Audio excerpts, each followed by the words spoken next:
بسم اللہ الرحمن الرحیم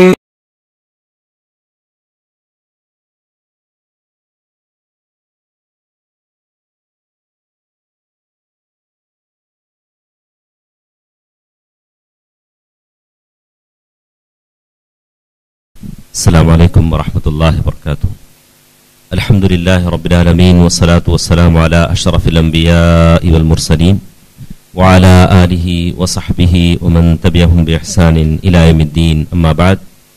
محترم حضرات، بزرگوں، دوستوں، عزیزوں، پردہ نشین خواتین، ماں اور بہنوں، اللہ تبارک و تعالیٰ کا بے حد عظیم شکر و احسان ہے کہ اللہ تبارک و تعالیٰ نے فضیلت الشیخ سے مستفید ہونے کا، فائدہ اٹھانے کا ایک بہترین موقع عنایت فرمایا ہے. یقیناً اللہ کے رسول صلی اللہ علیہ وسلم نے فرمایا من اراد اللہ بہ خیرا یفقہہ فی الدین. اللہ تبارک و تعالیٰ جن لوگوں کی بھلائی چاہتا ہے دین کی سمجھ انہیں عطا کرتا ہے. ہمیں اللہ تعالیٰ نے یہاں جمع کیا ہے. یقیناً اللہ تعالیٰ کے ہم مقرب بندوں میں انشاءاللہ ضرور شامل ہوں گے اور اللہ تعالیٰ ہمیں اپنے مقرب بندوں میں شامل رکھے. تو اس عظیم موقع پر، اس عظیم احسان پر ہم اللہ تعالیٰ کے بے حد شکر گزار ہیں. اور میں شیخ موصوف سے گزارش کرتا ہوں کہ جیسے آپ تمام کے علم میں ہے عبادت کے فوائد اور ثمرات ہمارا یہ موضوع ہوگا. اللہ تعالیٰ ہمیں دھیان سے سننے اور سنی ہوئی باتوں پر عمل کرنے کی توفیق دے. آمین برحمتک یا ارحم الراحمین والحمد للہ رب العالمین.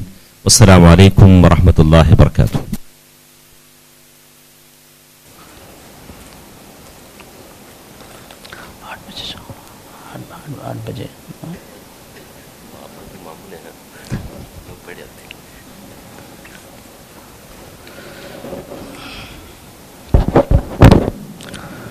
السلام علیکم ورحمۃ اللہ وبرکاتہ. بسم اللہ الرحمن الرحیم. الحمد للہ رب العالمین وأصلی وأسلم علی رسولہ الامین نبینا و امامنا و قدوتنا محمد وعلى آلہ وصحبہ اجمعین وبعد.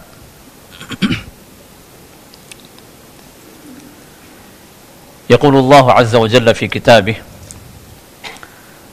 اعوذ باللہ من الشیطان الرجیم بسم اللہ الرحمن الرحیم وَلَقَدْ نَعْلَمُ أَنَّكَ يَضِيقُ صَدْرُكَ بِمَا يَقُولُونَ فَسَبِّحْ بِحَمْدِ رَبِّكَ وَكُن مِّنَ السَّاجِدِينَ وَاعْبُدْ رَبَّكَ حَتَّى يَأْتِيَكَ الْيَقِينُ.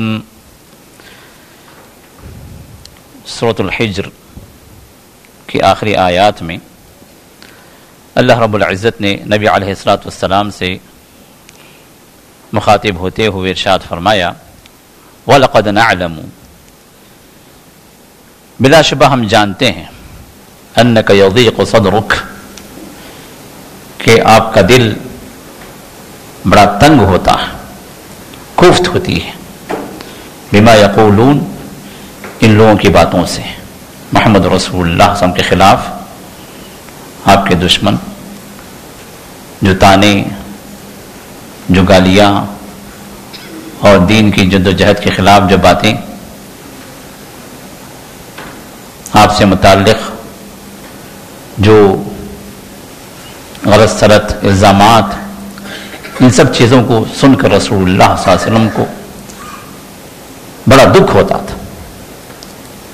تو اللہ نے فرمایا وَلَقَدْ نَعْلَمُ أَنَّكَ يَضِيقُ صَدْرُكَ بِمَا يَقُولُونَ، کہ ان لوگوں کی باتوں کی وجہ سے آپ کے دل کے اندر جو کوفت ہوتی ہے وہ ہم بلا شبہ جانتے ہیں.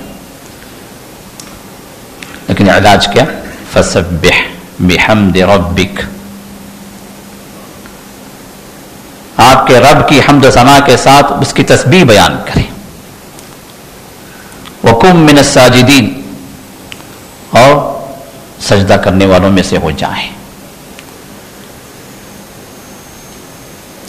تسبیح، تحمید، سجدہ، یہ سب عبادت کے مظاہر ہیں،